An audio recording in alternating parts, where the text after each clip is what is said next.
Hello everybody. So I have decided कि मैं कुछ सीरीज ऑफ वीडियोस बनाऊंगा, not very long, may be small videos, where I will try to clarify some of the financial terms for people who are from non financial background. So इसमें कोई theoretical बहुत ज़्यादा knowledge नहीं होगी, but I will try कि कुछ practical examples के साथ आपको क्लियर कर सकूं कुछ वैसे फाइनेंशियल टर्म्स जो आपने प्रॉफिट लॉस स्टेटमेंट में या बैलेंस शीट में पढ़े होंगे। और आई विल ट्राई कि मैं रियल लाइफ प्रैक्टिकल एग्जांपल्स जो आपने आसपास अपने देखे होंगे उसके थ्रू इन टर्म्स को क्लियर कर सकूं। सो आज सबसे पहले समझते हैं सेल्स और रेवेन्यू, जो वैसे तो सबसे सिंपल है और आपको मोस्टली पता होगा, बट एक दो चीजें हैं जो क्लैरिफाई हो जाएंगी तो आपके लिए और बेटर रहेगा। तो अगर सेल्स और रेवेन्यू किसी कंपनी का देखेंगे तो उसका मतलब होता है कि जो भी सर्विस और goods that company is providing, उसके प्रोवाइड करने पे कस्टमर से उसको जो पैसा मिलता है, दैट इज द सेल्स और the revenue, the total money that the company get. और इसमें अगर आप किसी का प्रॉफिट लॉस स्टेटमेंट देखेंगे उसमें होगा एक रेवेन्यू फ्रॉम ऑपरेशंस और एक होगा रेवेन्यू फ्रॉम अदर सोर्सेस। तो इसका मतलब यह है कि रेवेन्यू फ्रॉम ऑपरेशंस वो पैसा होता है जो कंपनी को अपना नॉर्मल काम, जो कि उसका काम है, जैसे कोई कंपनी अगर गाड़ी बना रही है या कोई जूते बना रही है या कोई स्टेशनरी बना रही है, तो उसको अपने काम, नॉर्मल काम से मिलने वाला पैसा। और रेवेन्यू फ्रॉम अदर सोर्सेज ऐसा होगा कि जो नॉर्मल काम के अलावा रेवेन्यू है, सपोजिटली उस कंपनी के पास कैश है, उसने उसकी एफडी करा रखी है, तो अगर एफडी का कुछ इंटरेस्ट आ गया या बाय चांस वन टाइम उसने कुछ कबाड़ बेच दिया अपना, उससे कुछ पैसा आ गया, तो वो सारा पैसा जाता है अदर्स में। तो इसमें एक पॉइंट आपको समझना है कि जो रेवेन्यू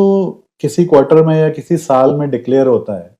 दैट मीन्स कि उस क्वार्टर या उस साल में जो अकाउंटिंग का तरीका है वो ऐसा है कि दैट मीन्स उस क्वार्टर और उस साल में उस कंपनी ने जो गुड्स और सर्विसेज प्रोवाइड करी हैं किसी को, अपने कस्टमर को, वो उतने अमाउंट ही करी हैं। But it doesn't necessarily mean कि उस क्वार्टर में उस कंपनी को उतना पैसा मिला होगा, बिकॉज जो अकाउंटिंग का तरीका फॉलो होता है दैट इज नॉट कि उस क्वार्टर में पैसा कितना मिला। इंस्टेड उस क्वार्टर में जो गुड्स बेचे वो कितने के बेचे, हो सकता है उसका पैसा थोड़ा बाद में आए। तो इसको आप इस तरीके से समझ सकते हैं कि अगर again I will go back to the neighbourhood grocery shop, जो आपकी पड़ोस की परचून की दुकान है, अगर वो सोसाइटी में या कॉलोनी में या उस गली में उस मोहल्ले में सामान बेचती है, तो मोस्टली परचूनी की दुकानों में आसपास के लोगों का महीने का हिसाब चलता है। तो वो रोज या हर दूसरे दिन या हफ्ते में दो तीन बार सामान उससे लेते रहते हैं। और एक उसके पास रजिस्टर होता है जिसमें वो हाउस नंबर के हिसाब से हिसाब लिखता रहता है कि हाउस नंबर टावर ए के 63 नंबर पे आज 20 रुपए का सामान ले गया, कोई 100 रुपए का सामान ले गया, कुछ दिन बाद कुछ ले गया, और महीने के एंड में वो देख लेता है कि पूरे महीने में कितने की हिसाब बना। और अगले महीने के स्टार्टिंग के वीक में वो बंदा आके अपना हिसाब क्लियर कर लेता है जब उसकी सैलरी आ जाती है या कहीं से पैसे आ जाते हैं। तो मान लीजिए अगर दिसंबर का महीना चल रहा है, तो दिसंबर में जो भी उसने सामान खरीदा वो शायद 3 जनवरी, 4 जनवरी, 5 जनवरी को आके पूरे महीने का हिसाब दे देगा। तो अगर वो दुकानदार दिसंबर की अपनी सेल्स निकालेगा तो वो जो एक्चुअल कैश में ले गया वो निकालेगा, और जो उसने रजिस्टर में एंट्री कर रखी होगी कि दिसंबर मेरे कितने का माल बिका, वो दोनों अगर ऐड करेगा तो उसकी दिसंबर की सेल्स होगी। बट यहाँ पे याद रखिए कि जो उसने रजिस्टर में एंट्री करी है वो पैसे उसे अभी मिले नहीं है उस दिन के, वो उसकी उधारी चल रही है, जो कि शायद जनवरी फर्स्ट वीक में आएगी। बट अगर जो अकाउंटिंग होती है, जिस तरीके से हमारे अकाउंटिंग में डिक्लेयर होता है, उसके हिसाब से जितना भी उसने रजिस्टर में एंट्री करी है ना दिसंबर में, वो सारी दिसंबर की ही सेल मानी जाएगी, भले ही उसका पैसा जनवरी में आए। तो इसी तरीके से कंपनीज भी होती हैं, वो अपने ऑर्डर्स देती हैं कि कहीं से ऑर्डर आया, उसको सामान दिया या कस्टमर को सामान बेचा। कई बार ऐसा हो सकता है कि सामान तो आपने दिसंबर में बेच दिया बट उसका पैसा जनवरी में आया। तो अगर आपने सेल कर दी और जिसको आपने सेल करी उसने भी एक्नॉलेज किया है कि मुझे माल मिल गया, तो वो उसी महीने में काउंट होती है और पैसा हो सकता है बाद में आए। तो जो एक्चुअल पैसा है वो कैश फ्लो स्टेटमेंट से समझ में आता है। इसी तरीके से अगर उस दुकानदार ने कुछ बाई किया हो, वो भी अगर उसने बाई किया है दिसंबर में बट वो पैसा दे उसका जनवरी में, तो भी वो जो बाई है वो माना जाएगा दिसंबर में ही, जब एक्चुअली उसके पास रॉ मटेरियल आया है। तो इसमें इंपॉर्टेंट बात समझने की क्या है कि अगर एक दुकानदार है, उसका कुछ कैश में माल बिकता है, कुछ उधारी पे मिलता है जो उसको अगले महीने मिल जाता है, तो अगर उसको हर महीने जितना उसका उधारी है प्रॉपरली अगले एक हफ्ते में मिलता रहे, तो अगर आप उसका एक्चुअल सेल्स देखेंगे और कैश फ्लो देखेंगे तो वो मोर और लेस मैच रहेगा, थोड़ा बहुत ऊपर नीचे रहेगा, बट जितना सेल हुआ है, क्योंकि दिसंबर में जो सेल हुई उसका पैसा जनवरी में आएगा, तो नवंबर में जो सेल हुई उसका पैसा दिसंबर में आ जाएगा।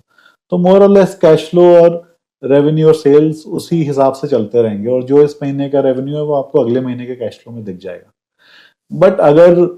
मान लीजिए आसपास उस सोसाइटी में कुछ लोगों को नुकसान ज्यादा हो गया, या कुछ लोग घर छोड़ के चले गए, उसके 100 कस्टमर उसमें से 10 भाग गए, और उन्होंने जनवरी में पैसा नहीं दिया, या जनवरी में उसको बोल दिया यार जनवरी में मेरे पास पैसा नहीं है, तो फरवरी में आना, और जनवरी में पैसा लेता रहा, तो उसकी सेल्स तो दिसंबर में भी रहेगी, जनवरी में भी रहेगी, बट उसके पैसे आएंगे जाके फरवरी में। तो ये एक दुकानदार के लिए बड़ी प्रॉब्लम हो सकती है, अगर उसको उधारी का पैसा आए ना, तो वो बार बार उससे फॉलो अप करता रहेगा, भाई मेरा पैसा दे दे। तो अगर कंपनीज में भी आपको ऐसा दिखता है कि सेल्स हो रही है quarter and quarter, but cash flow नहीं आ रहा है, इसका मतलब, और वो जो पैसा आता नहीं है वो रिसीवेबल्स में दिखता है कंपनी के। तो अगर सेल्स हो रही है बट कैश फ्लो उतना नहीं आ रहा है और रिसीवेबल्स बढ़ते जा रहे हैं, तो ये एक तरीके का रेड फ्लैग भी है कि कहीं ना कहीं कंपनी अपने पैसे को वापस नहीं ले पा रही है। और कई बार ये कंपनी फ्रॉड में भी देखा गया है कि कंपनी हो सकता है कि सेल्स दिखा रही हो अपनी एक सिस्टर कंपनी को, जो उसका प्रमोटर है वो अपने साले की कंपनी खोल के बैठा हो और उसी को सामान बेचे जा रहा है और दिखा रहा है कि सेल्स बढ़ती जा रही है, बट एक्चुअली उससे पैसा ले नहीं रहा है और सारा रिसीवेबल्स में दिखा रहा है। या 100 करोड़ का माल बेचता है, पैसा लेता है बस 10 करोड़ ही, बाकी 90 करोड़ रिसीवेबल्स में दिखा देता है कि अगले क्वार्टर में आ जाएंगे। फिर अगले क्वार्टर में और 100 करोड़ बेच देता है, फिर बस 20 करोड़ ही वापस लेता है। तो इस तरीके से कई बार कंपनीज धंधलेबाजी भी करती हैं, बट ये आप अगर उसका प्रॉफिट एंड लॉस स्टेटमेंट ढंग से देखेंगे तो आपको समझ में आ जाएगा। और बाकी ये चीज ज्यादा टाइम तक नहीं हो सकती, कुछ 2-4 क्वार्टर या कुछ टाइम तक तो हो सकती है, बट कहीं ना कहीं पकड़ में आ जाती है। तो ये एक स्मॉल पॉइंट्स था कि सेल्स और रेवेन्यू क्या होता है और कैसे अकाउंटिंग में जो सेल्स और रेवेन्यू है वो थोड़ा सा डिफरेंट है, जो आपको नॉर्मली लगे कि इतने की सेल हुई तो मतलब इतने पैसे उसके पास आ गए हैं, क्योंकि एक्चुअली में वैसा नहीं है। So thank you, that's all for today. अगली बार फिर मिलेंगे कुछ नए फाइनेंशियल टर्म के साथ फॉर नॉन फाइनेंस पेपर।